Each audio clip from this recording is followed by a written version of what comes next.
Hello everyone, today in this video I am going to deal with the second chapter of class 10th, that is Nelson Mandela Long Walk to Freedom. This chapter is extract from the autobiography of Nelson Mandela and his autobiography is Long Walk to Freedom. This chapter particularly deals with the scene of inauguration ceremony, the day on which Nelson Mandela became the President of South Africa. He remained President from 1994 to 1999. He was the first black head of a state and first elected in fully represented democratic. So, on this very historic day, whatever he made, whatever he spoke in his speech and whatever thought process was going on in his mind, all that has been incorporated in this chapter. Now let's proceed to the chapter. Now before we proceed to the chapter, let me introduce you to Nelson Mandela. Nelson Mandela, Ajosa Mandela was born to Thembu royal family in Mevizo, South Africa. Mandela spent 27 years in jail to fight against apartheid policy. Mandela's African National Congress party won 252 of the 400 seats in first democratic election of South Africa's history. He became the first black head of state. So now what is apartheid? This word will come time and again in this chapter, therefore I am explaining this word to you. Apartheid is a political system that separates people according to their race. So particularly in this chapter, the black people, the people dark in complexion, were humiliated, were treated in an ill manner, in an inhumane manner by the white peoples. And in order to fight against this ill practice, this injustice, Nelson Mandela fought against this apartheid policy, and for that he had to spend 27 years of his life in jail. But finally he won his battle and finally the policy of apartheid was abolished and he became the President of South Africa in 1994 on 10th of May. So this chapter captures that historic day in the word of Nelson Mandela himself. Now moving to the chapter. 10th May dawned bright and clear. For the past few days I had been pleasantly besieged by dignitaries and world leaders who were coming to pay their respects before the inauguration. The inauguration would be the largest gathering ever of the international leaders on South African soil. So it was 10th May. This refers to 10th May 1994. It refers to the day of 10th May 1994, that historic day on which he was going to swear as a President of South Africa. So the morning was quite bright and clear, and he says that for past few days I had been pleasantly besieged. It means he was surrounded for past few days. He was surrounded by several leaders from different parts of this world. They had come to pay his respect, to pay their respect to Nelson Mandela. And this would be the largest gathering. This gathering of swearing ceremony would be the largest gathering on this earth, on the soil, not on the earth, on the soil of South Africa. So this type of ceremony, this sort of ceremony had never taken place on the soil of South Africa. The ceremonies took place in the lovely sandstone amphitheatre formed by the Union Building in Pretoria. For decades this had been the seat of white supremacy, and now it was the site of rainbow gathering of different colors and nations for the installation of South Africa's first democratic non-racial government. So this ceremony, this inauguration was to take place at the sandstone amphitheater formed by Union Building in Pretoria. So this is the Union Building. Here you can see in this picture, this is Union Building. And now what is amphitheater? Amphitheater is a building without a roof with many rows of seats rising in steps, typically of ancient Greek and Rome. So it's a sort of stadium, a cricket stadium which you see, it's like that only. So it is open but it have a stair like projection around that ground so that the people may occupy their seats, so that there the people can sit. So now this inauguration ceremony was going to take place in sandstone amphitheater, that was in Union Building in Pretoria. So now he says, for decades this had been the seat of, so for decades, for years, the white people has ruled it, and it was this building, Union Building, was a sign of power. So it was the main building of that country, and from here only all the rules and regulation and everything was regulated, and therefore it was a seat of power and supremacy. But now today the history is going to change itself, and from now onwards it will be the seat of a democratic non-racial government, and it would be the first such government of South Africa. Now what he says, and now it was the site of rainbow gathering of different colors and the nation for the installation of South Africa. So rainbow here refers to, rainbow here it means rainbow are composed of, what is rainbow? Rainbow is composed of 7 colors. So here it refers to the people who has gathered from around the world. So people of different color from different countries have come to witness that historic event, and therefore that peoples has been referred as, people of different color has been referred as a rainbow gathering. So they have come to witness this historic moment of installation of South Africa's first democratic non-racial government.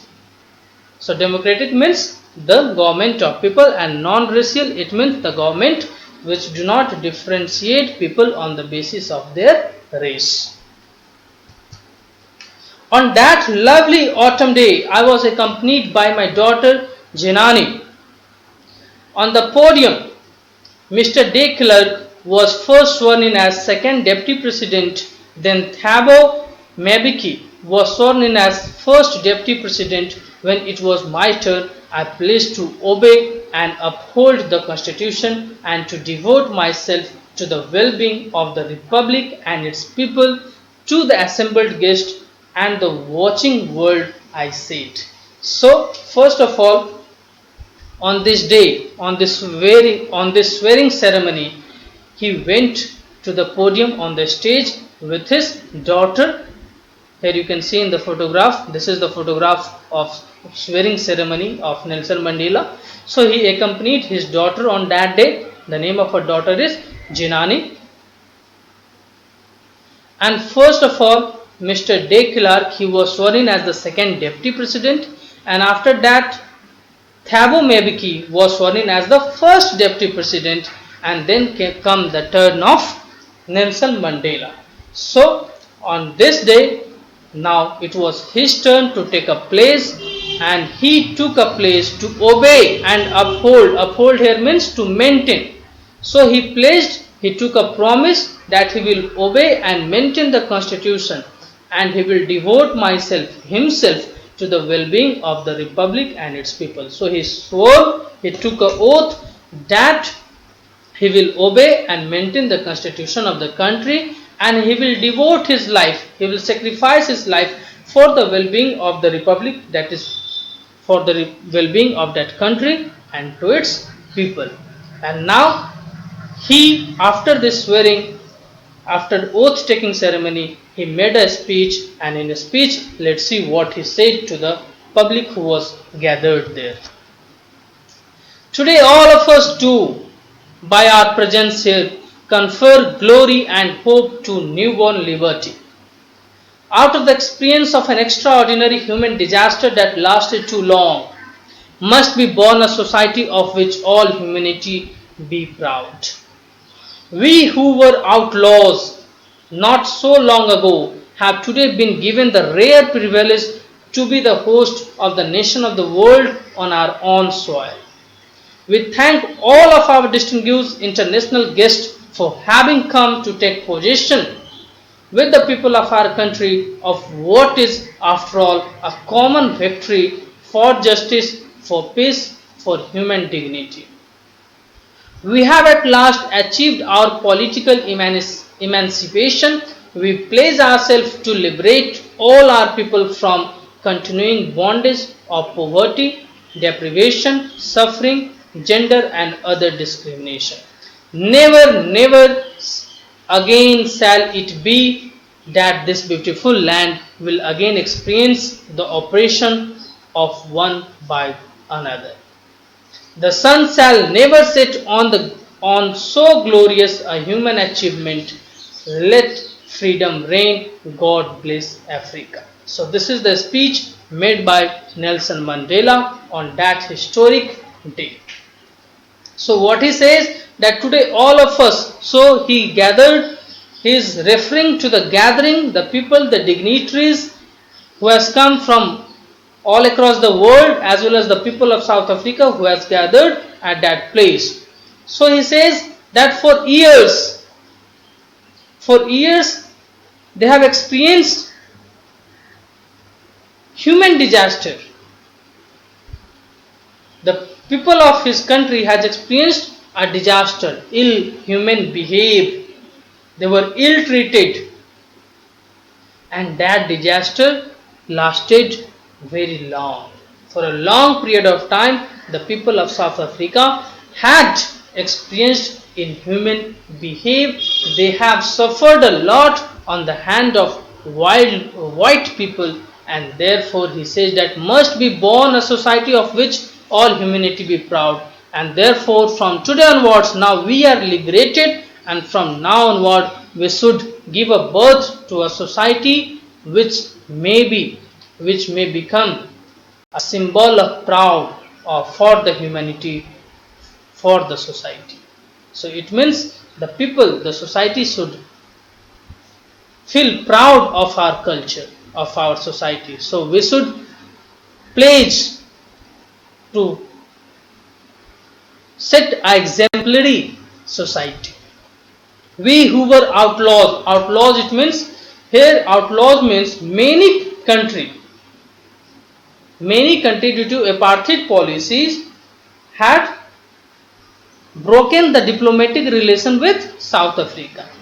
So many countries, many particularly white countries, the country with white skin particularly, they have outlaws, they have restricted, and they will not indulge in any diplomatic relation with South Africa. So it is outlaws. We who were outlaws not so long have today been given the rare privilege to host the nation of the world on our own soil. We thank all the distinguished international guests for having come to take possession with the people of our country of what is after all a common victory for justice, for peace, for human dignity. So he says, we have been outlawed for many years, but today it's a privilege to host. But on that historic day, the people from every nation, people dignitaries from every nation has come to South Africa, and therefore he said that it's a proud moment for them, and therefore he thanked all the people, all dignitaries who has come to take part in that inauguration ceremony. And he says that after all this victory, the victory of the people of Africa on all the odds and evils which were, that is the ill treatment which they faced for a long period of time, is a common victory of justice, for peace, and for human dignity. We have at last achieved our political emancipation. We pledge ourselves to liberate all our people from the continuing bondage of poverty, deprivation, suffering, gender and other discrimination. So he says that at last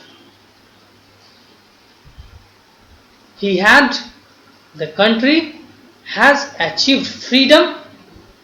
The country has overcome all restriction, and therefore the people of Africa take a promise that they will continue their fight and they will free all the people from the restriction, from the bondage of poverty, from the deprivation, suffering and all other discrimination. So all other discrimination which was there in the society, he placed that all other sort of discrimination will be fought against, and similarly even it will be overcome and they will win on that as well.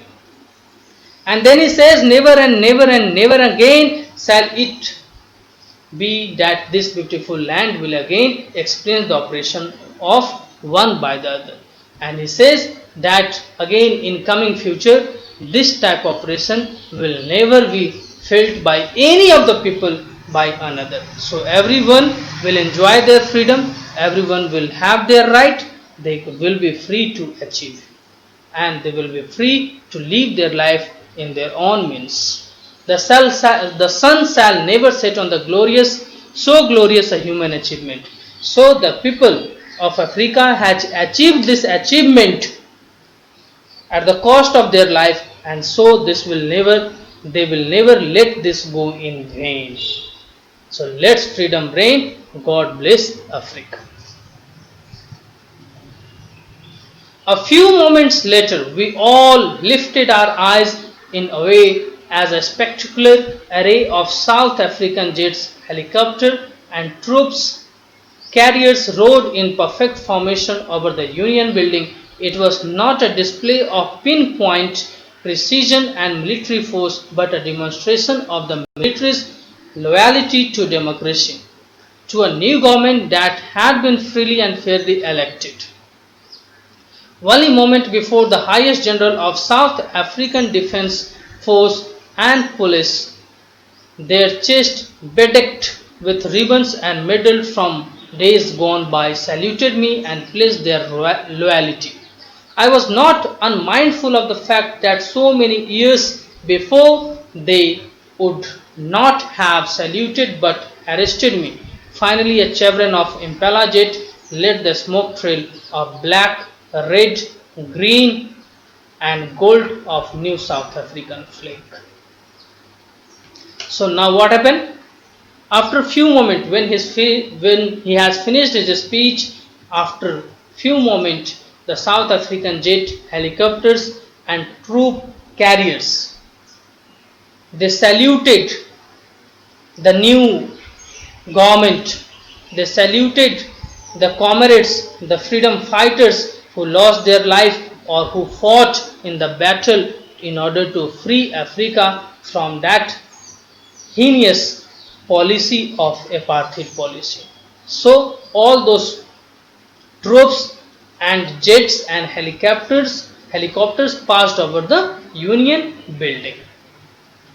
So he said that it was not only a display of pinpoint. Now what is pinpoint? Pinpoint, to find exact position of something, precision of military force, but a demonstration of. So it's not that they have made it a point. It was not like that they have made Union building a point to show. It was not that they were showing their power or something, but they were demonstrating, they were showing their loyalty to the democracy, to the government. So by doing so, by flying off jet, helicopters and troop carriers, the military, the police showed their loyalty to the democracy, to the government which has been freely and fairly elected. And then he says, only moment before, the highest rank of South African Defence Force and Police.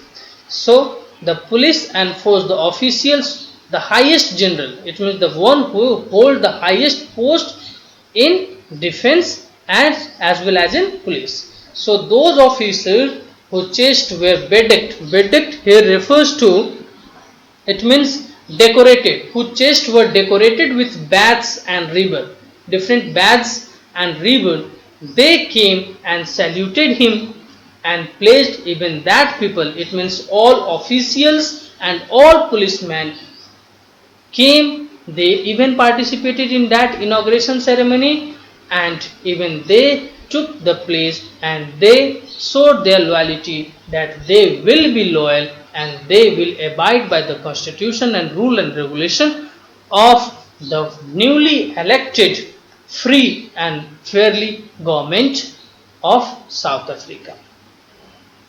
And at the same time he says, I was not unmindful of the fact that so many years before they would not have saluted but arrested me. Then he says, the same police force and the same military years ago, the same police force has not saluted him but they have arrested him. It means when he was fighting for the freedom for the people of his country, the same police officials, the same military person has arrested him for committing this crime. They consider it as a crime because he was going against the system, and therefore the same police officials have arrested him. Finally, a chevron of Impala jet led a smoke trail of black, red, green, blue, gold of the South African flag. So finally, an Impala jet came and it sprayed the color of African flag. Here you can see the flag of Africa. So it blew out in a smoke trail, it blew out the color of South African flag, that was black, red, green, blue and gold, which symbolizes the new era of South Africa. The day was symbolized for me by playing of two national anthem and the vision of white singing Nkosi Sikelel I Africa and black singing Die Stem, the old anthem of the Republic.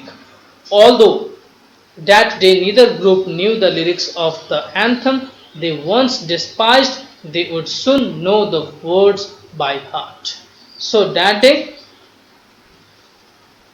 after hoisting flag, after the speech, they sang national anthem, and that was Nkosi Sikelel I Africa, and the another which was sung by the black people, that is Die Stem. And then he says that none of the people had remembered, none of the people has learned that the words, the lyrics of that song by heart, but he says that in the coming day definitely they will learn it. On the day of inauguration, I was overwhelmed with the sense of history. In the first decade of 20th century, a few years after the bitter Anglo-Boer War, before my own birth, the white-skinned people of South Africa patched up their differences and erected a system of racial domination against the dark-skinned peoples of their own land. The structure they created formed the basis of one of the harshest, most inhuman societies of the world has ever known. Now in the last decades of 20th century and my own 80th decade as a man, that system had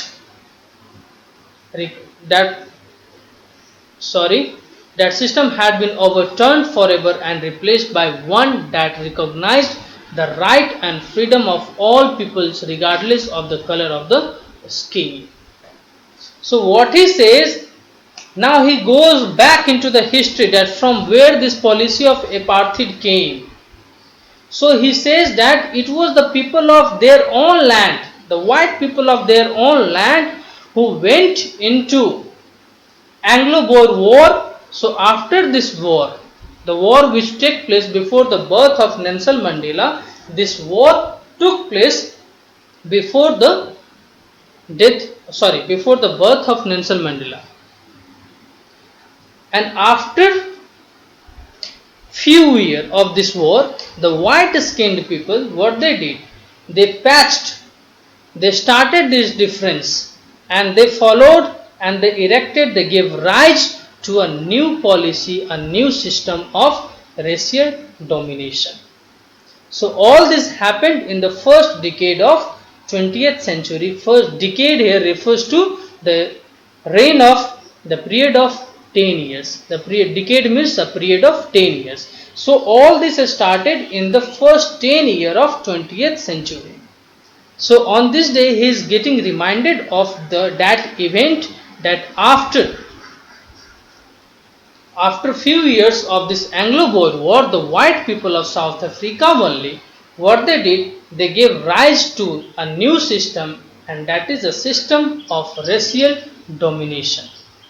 So they started dominating the dark-skinned people, the black people of their soil. And this new system of racial domination became so inhuman and it became so harsh, it took its worst form, that people of the world can never even know, or they can never even imagine the situation, the harsh face of that inhuman system which the people of Africa faced for years.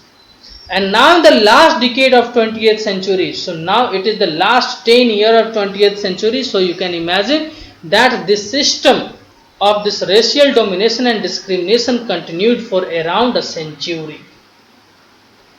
And Nelson Mandela says that my own 8th decade, as a man, that system had been overturned forever and replaced by one that recognized the right and freedom of peoples, regardless of the color of their skin. And today he is himself in his 80s, and today he has overturned, he has changed the system, he has outrooted the system of racial discrimination, and it has, and Nelson Mandela, with his long struggle, today he has replaced, he has removed that policy of racial discrimination forever, and today he is going to plant a new policy, a new system for the people of South Africa, that is recognized by rights and freedoms for all people.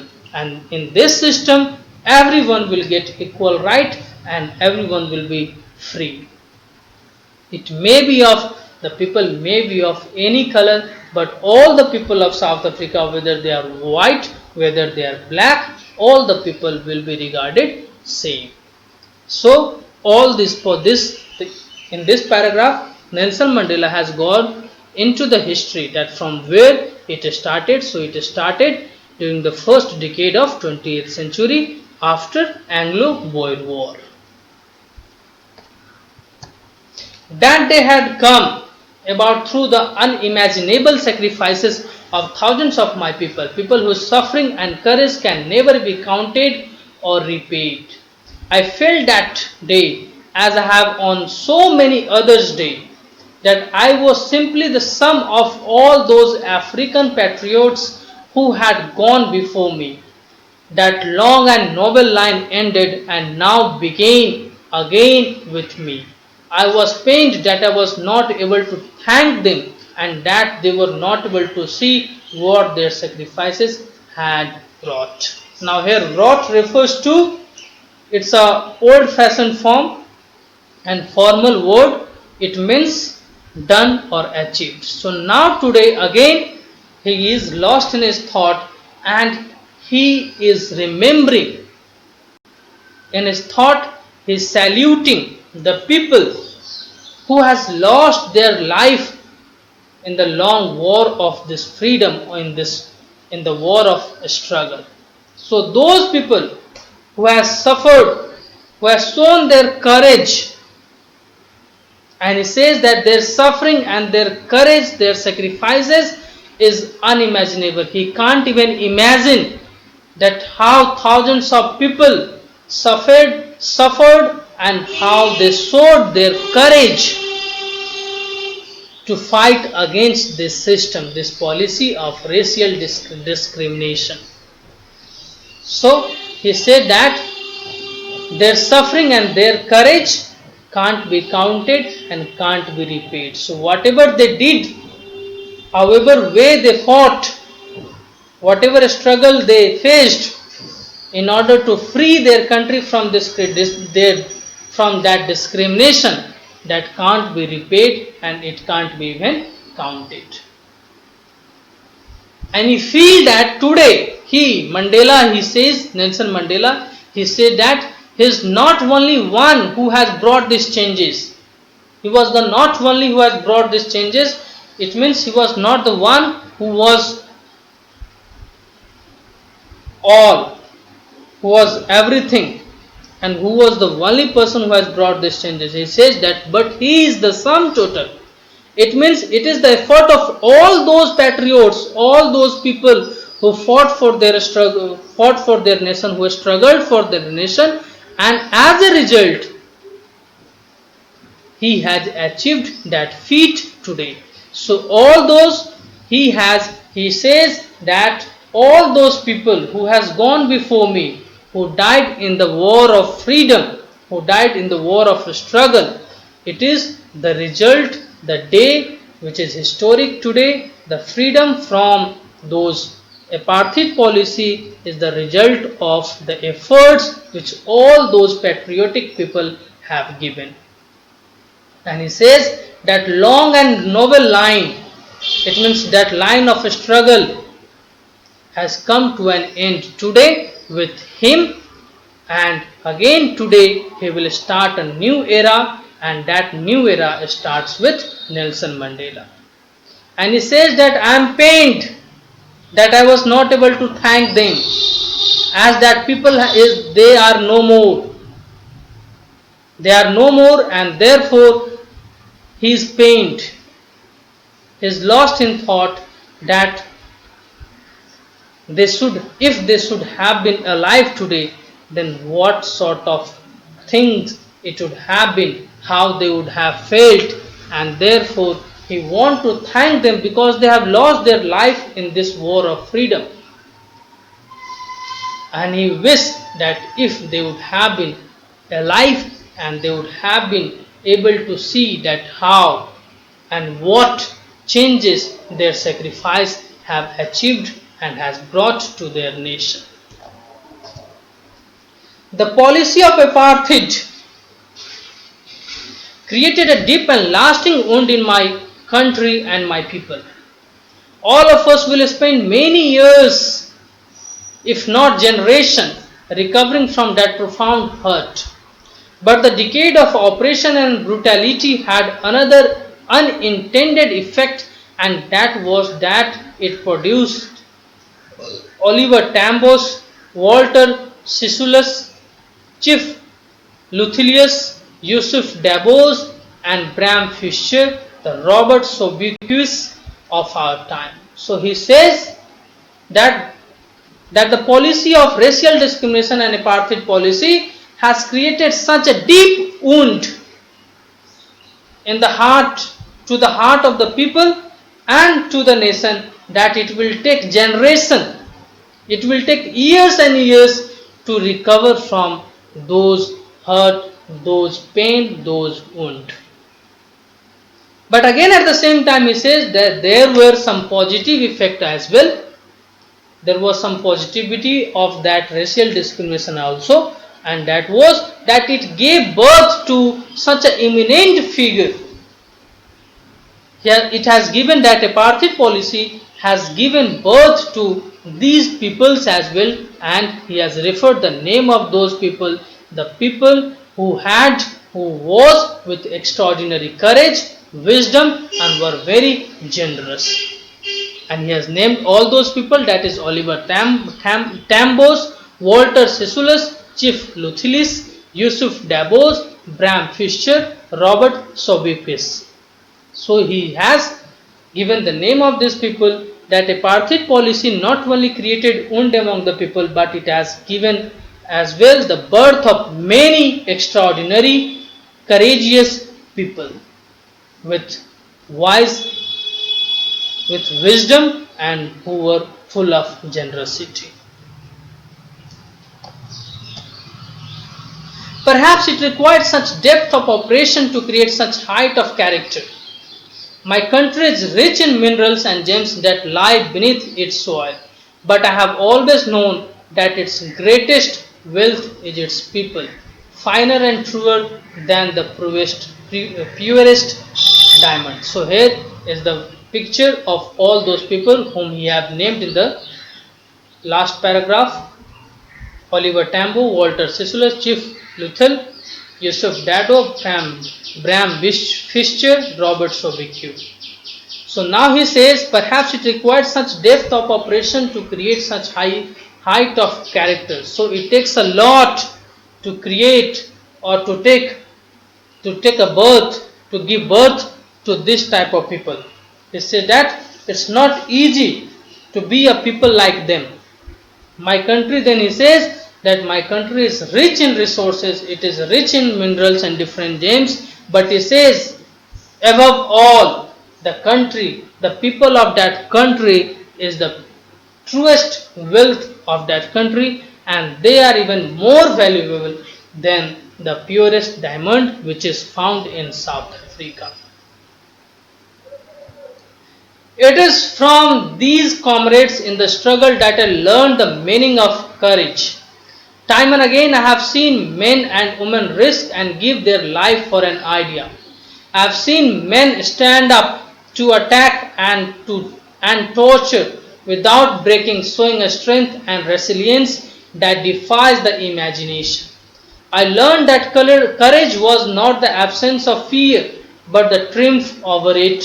The brave man is not one who does not feel afraid, but he who conquers that fear. So in this line, he has given a most valuable thought of his own. And then he says that he has learned courage from these people, the people whom he have named. That he learned how to struggle and how to be courageous from them. And he says that many times he have seen men and women putting their life at risk for the sake of their country. And they were always ready to face the attack and the torture which were given to them by the white people. Without breaking, it means they never complained, they never wept, they never cried, but showed their strength.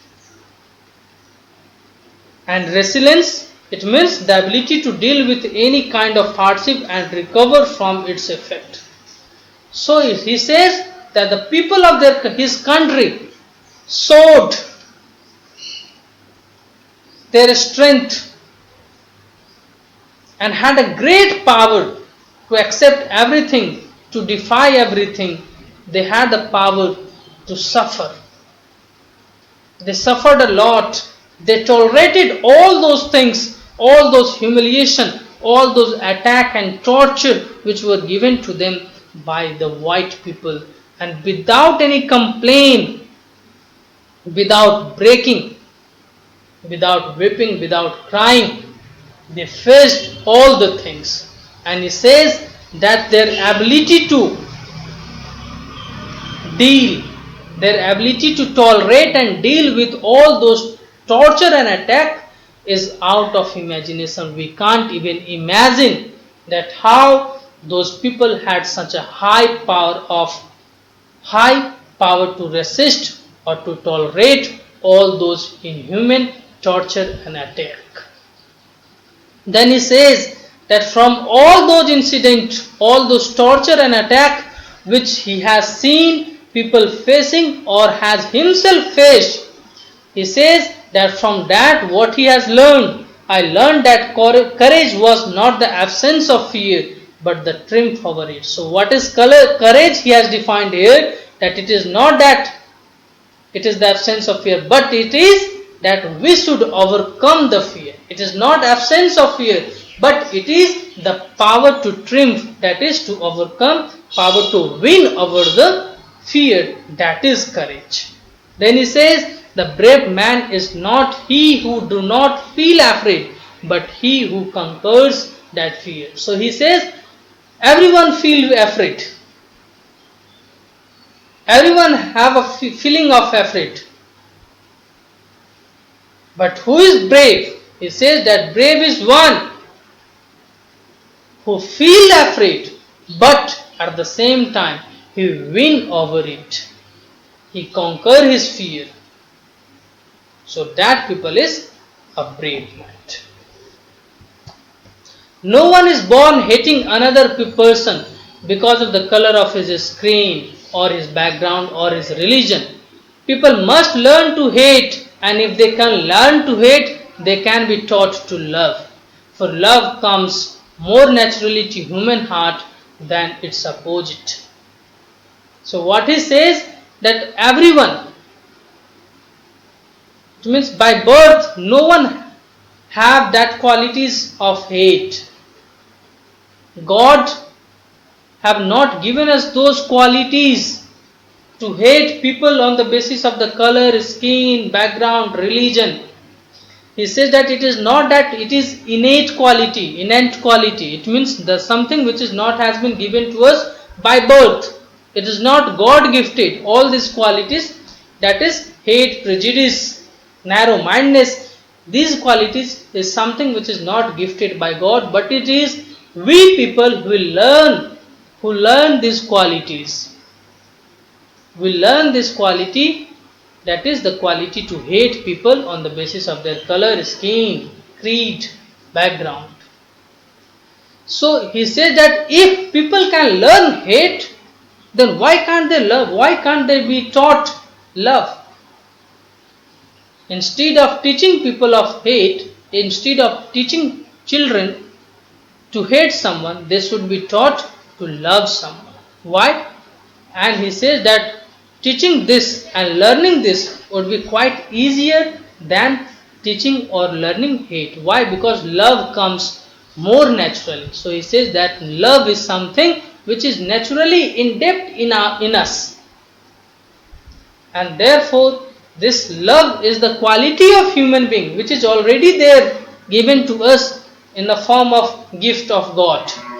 So instead of teaching hate and hatred, the people should be taught to love each other.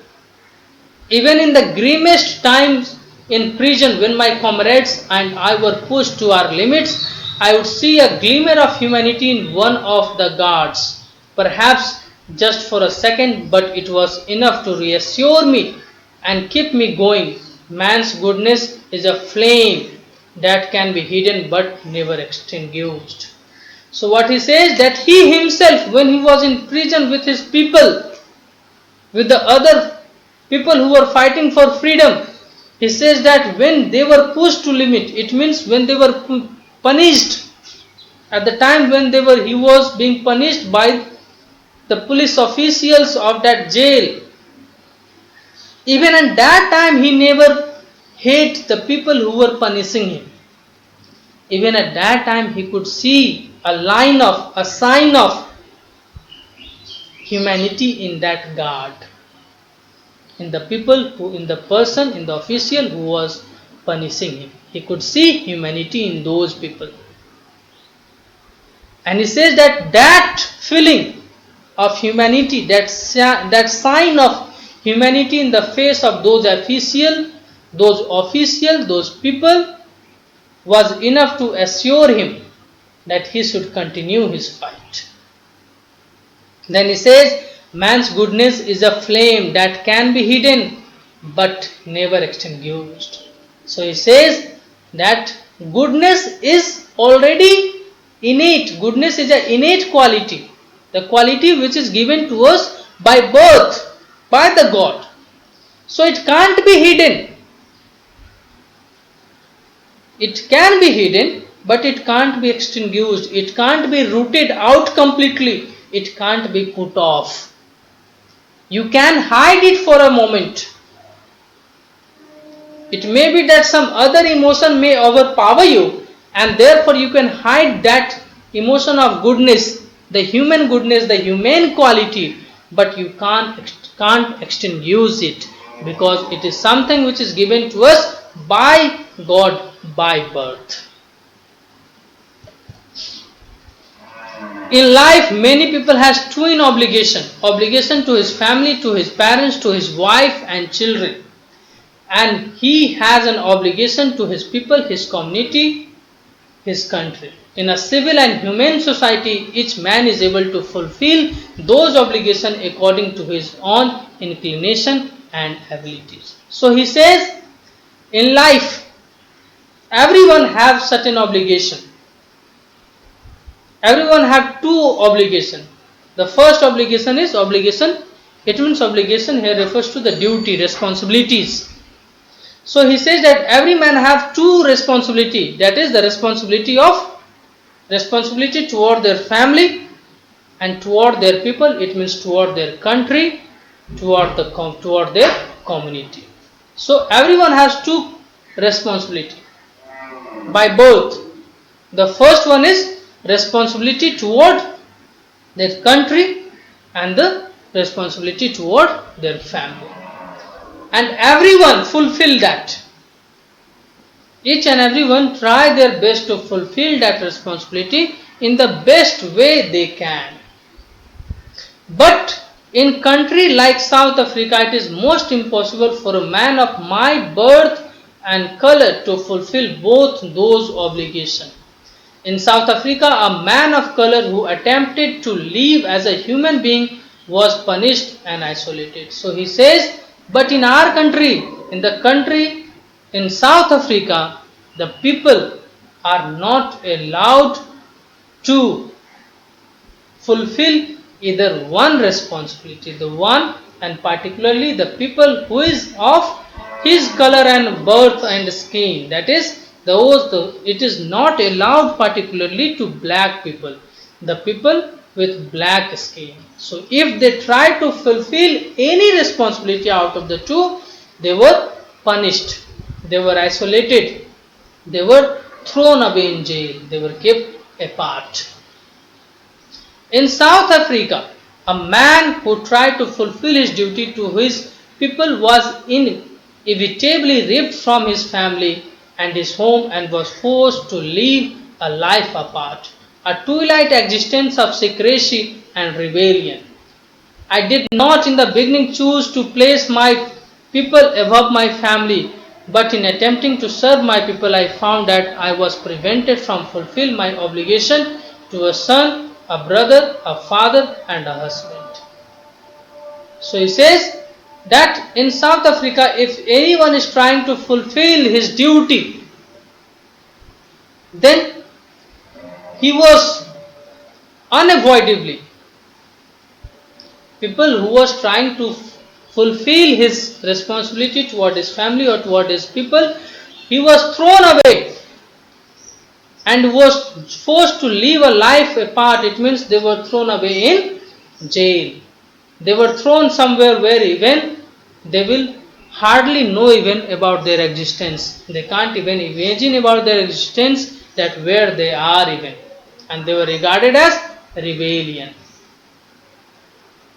And he says that he chose his place out of that responsibility. He chose the responsibility of fulfilling his responsibility toward his country, toward his people, and therefore in order to do so, he was not able to fulfill his responsibility toward his family. He can't be a son, he can't be a good son, he can't be a good brother, he can't be a good father, and he can't be a good husband in order to fulfill his responsibility toward his nation, toward his country, toward his people.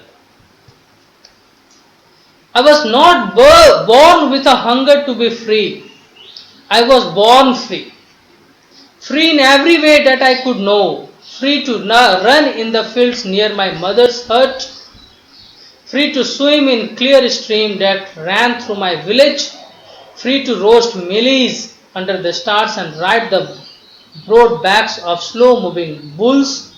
As long as I obeyed my father and abided by the customs of my tribe, I was not troubled by the laws of man or God. So he says that it is not that I was born to be a fighter, that I had the hunger of freedom since birth. He said that I was born free in every way, whatever things were known to him at his childhood, at that time he knew that he is born free.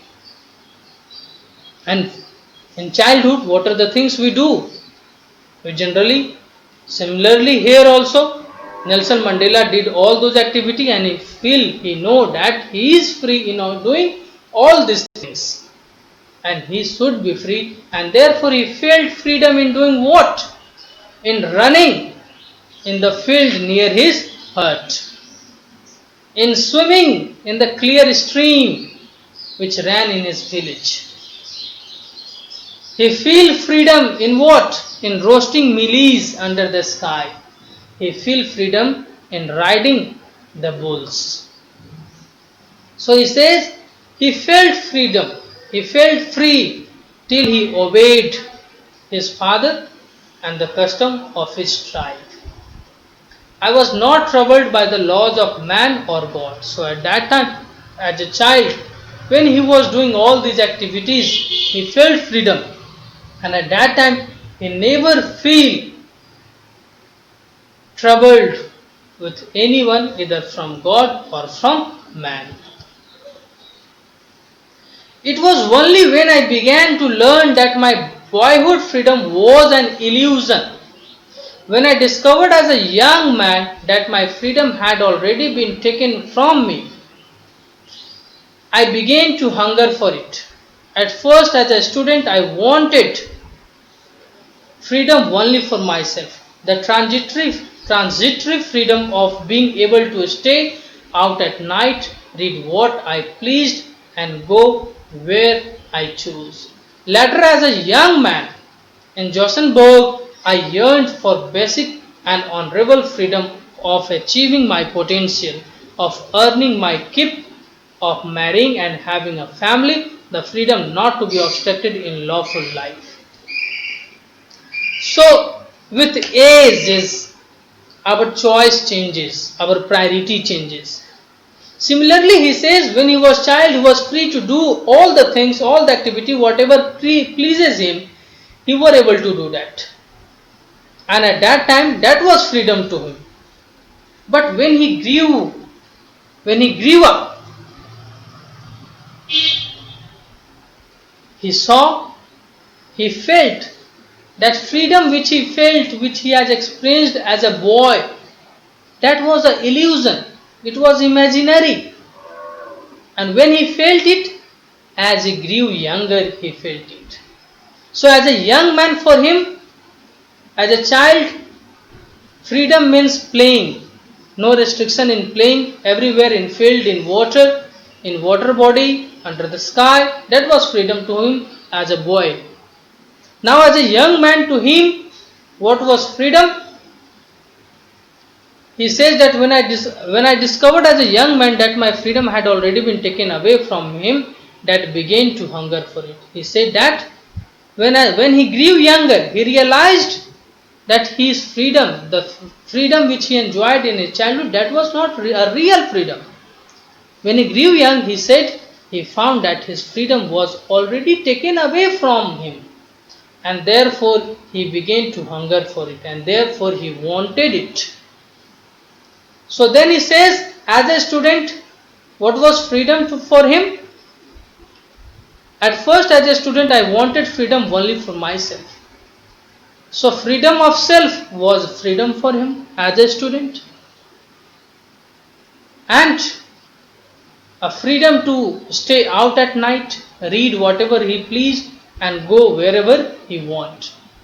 This was the freedom which he wanted to enjoy as a student. And again, when he grew younger in Johannesburg, then again the definition of freedom changed for him. So what was that? To earn my keep. It means he should be free to earn something which would be able to survive him as well as his family. Freedom to marry anyone and having a family. The freedom not to be obstructed in lawful life, and the freedom is that he should be free to carry out his life, he should be free to live his life in a way he wants. But then I slowly saw that not only was I not free, but my brothers and sisters were not free. I saw that it was not just my freedom that was curtailed, but the freedom of everyone who looked like I did. That is when I joined the African National Congress. And that is when the hunger of my own freedom became greater hunger for the freedom of my people. So in this paragraph, he has given that how he came into this political arena, how he became a part of this struggle. He said that as a child he was free to enjoy every sort of activity which a child enjoys. But as he grew younger with his growth, he realized that he is not free. There is restriction everywhere. Earlier he wanted freedom for himself. And slowly and gradually he realized that not only his freedom was curtailed, not only his freedom was shortened, even the freedom of his brother and sister, it means the freedom of all black people was curtailed. So he says, but the freedom of everyone who looked like I did. Here he refers to all black people. He says that the freedom of all black were restricted, were curtailed, were shortened. That is when then he realized that what is being going on in their country and what really it means, and how the people of Africa, how the black people of Africa were differentiated, realized the difficulties what the people were facing, and it is then he joined African National Congress. And then his hunger for freedom grew much more, and then that hunger knew no limit. And then he started his struggle for freedom. It was this desire for the freedom of my people to live their lives with dignity and self-respect that animated my life, that transformed a frightened young man into a bold one, that drove a law-abiding attorney to become a criminal, that turned a family-loving husband into a man without a home, that forced a life-loving man to live like a monk. So he says that desire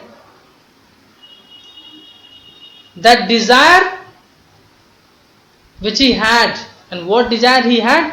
He had a desire that he should be able to provide freedom, that every man of his country, all blacks should be provided freedom. So that desire to earn freedom for all his people of his country, all the black people, this desire changed him, transformed him from a frightened young man into a bold man. So these changes came into him. So once he was afraid, he was a fearful young man, but now he became a bold one. Drove a law-abiding attorney to become a criminal. So he was an attorney by profession, a lawyer by profession. So that drove a law-abiding person to a criminal. So he was named to be criminal. That turned a family-loving husband into a man without home and forced to a life-loving man to live like a monk. So he was once a family-loving husband, but he was forced to live away from home. He was jailed. And a person who was life-loving was forced to be or to live like a monk. I am no more virtuous or self-sacrificing than the next man. But I found that I could not even enjoy the poor limited freedom I was allowed when I knew my people were not free. So he said that he could not even enjoy the limited freedom, the small freedom which was given to them. Why he was not able to enjoy it? Because at the same time in his heart it echoed that the people of his country is not free, and that thought keep ringing in his head, and that restrain him, that stop him from enjoying that freedom, that limited freedom, the freedom which came at the cost of life, and the freedom which was not really a freedom, it was a slavedom. So he says now freedom is indivisible. The chain on any one of my people were chain on all of them. The chain on all of them were chain on me. So now he took the freedom of his people personally. So he says that freedom can't be divided. Freedom is nothing a property. It's not a sort of property or a thing which can be divided. The freedom was divided in that country. It was something else for white people, it was something else for black people. So he says that it can't be divided. It is something which can't be divided. And he felt that if there is restriction, or if anyone is facing that restriction, then that restriction is to all people, and restriction to all people is restriction upon him, and therefore he felt that it is his responsibility to fight against that inhuman cruelty which the people of South Africa was facing at the time.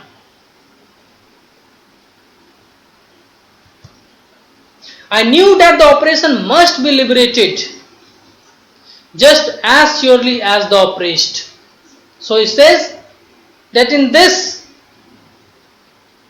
the oppressor, one who is being oppressed, and oppressor, the one who is oppressing the people, and the oppressed, one who is being oppressed, both is being harmed.